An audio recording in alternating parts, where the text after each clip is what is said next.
Hello Boro fans, it's Joe from Boro Fan TV and this is the preview for the upcoming game on Saturday the 8th of January with a 12:15pm kick-off as the Boro take on Mansfield Town in the third round of the Emirates FA Cup at the One Call Stadium. Well, Boro fans, well, Happy New Year to you all. I hope you had a good New Year. Certainly I did, but the only bad thing about it was we didn't have a game.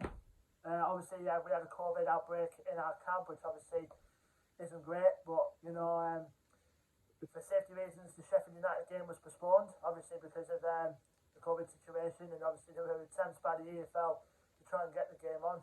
It's either way, but it is what it is. The game was off, and it's now been postponed to a later date. It could be around like February time, possibly March, but it will be rearranged. So don't give up hope that it's not cancelled, Boro fans, because we do have to play that fixture.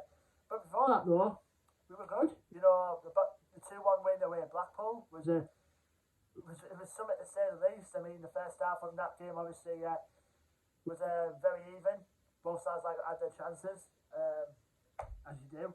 But the second half was where it all unfolded. A good finish from Andras Farrar gave Boro the lead near enough towards the end of the game, and sent the 3,000 or so travelling fans who made the trip go into a frenzy. And then there was a point in that period, where we could have left with just a point after Blackpool equalised in the 90th minute through Shane Lavery.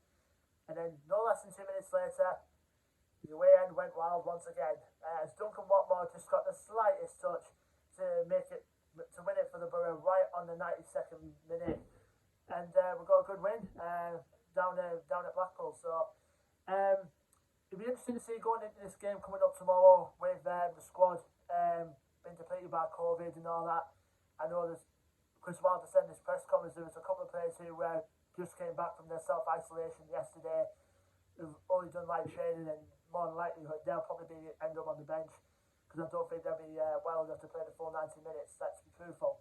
But it gives a good opportunity with some of the fringe players who didn't test positive to possibly make their mark, obviously. Whilst I'm recording this as well, we've made 2 signings in this transfer window at the start of the month of January. Got 2 players to just come in. Aaron Connolly, who's coming in on loan from Brighton for the season. Good to have more firepower in attack. And just today, we just announced the signing of Northern Ireland international midfielder Colin Boyd Muntz. Who's coming from Birmingham City on a 2-year deal. So it's good, we've got a look at the Irish, so to speak. What Aaron Connolly, Republic of Ireland international, and then we've got a Northern Ireland international in Colin Boyd Muntz. So good to have those 2 in. Hopefully more to come. Possibly by this time next week we would have Florian Balogun on loan from Arsenal coming in. Just hope we get the formalities right and getting him in. But apart from that, the 2 I just mentioned there, Connolly and Boyd Muntz, could make their debuts possibly tomorrow. But we'll have to see what Chris Wilder puts out for Saturday. Now we're going to our opponents, Mansfield Town, who obviously on a good run in League 2 at the moment. They're currently sitting 9th place in League 2, and from what I can read on the information so far, they've currently been unbeaten in 10 out of the last 11 games. They're under a good manager as well in Nigel Clough. Obviously, Nigel Clough, the son of the son of one of our own in Brian Clough, legend that he is. But like I say, Mansfield are a good run. They're currently chasing the playoff places at the moment in League 2, and they've got a decent squad. Out of the 10 of the last 7 games they were unbeaten. Last game out was a 3-2 win at home against Hartlepool United, believe it or not.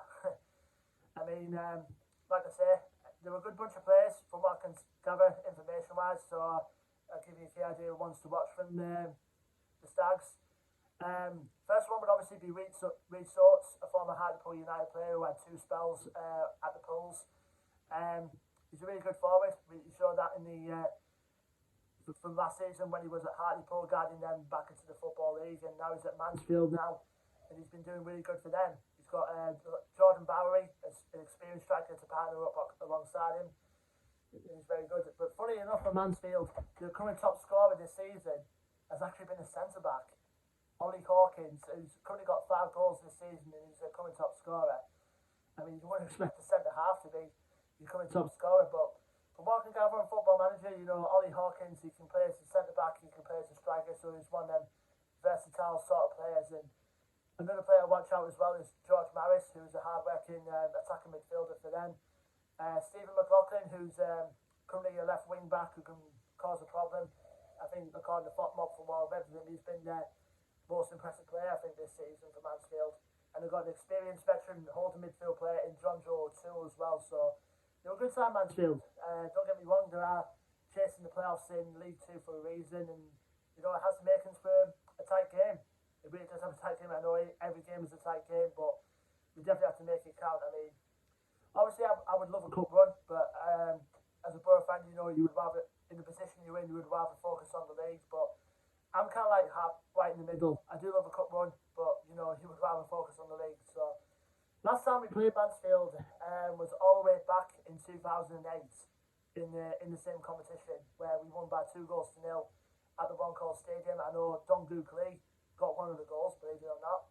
I think the other one was an own goal, but in the actual fact, they actually played each other last time back in 2017 in a pre-season friendly, and that ended up as a 2-2 draw. But as I say, Boro fans, the FA Cup has had its magic over the years, but I just hope we don't come on the end of the cup shock, to be honest. You don't really want to go out again as to low league competition, as we found out many times before. But Chris Wilder said, I think some time ago, that he wants to give the FA Cup a go. Probably see to around about the later rounds where it really does start to take its toll. But we'll see how this one goes, and hopefully, you know, fingers crossed, we get a result, you know, down at Mansfield. So we'll wait and see. Anyway, leave me your thoughts and predictions in the comments below, Boro fans. Don't forget to like, share, and subscribe as always. Our social media links will be in the description below. And until then, I've been Joe from Boro Fan TV, and I will see you on the next preview video, which will be for the game on Saturday, the 15th of January, as Boro have their first home game of 2022, as Reading are the visitors to the Riverside. Until then, take care, stay safe, and up the Boro.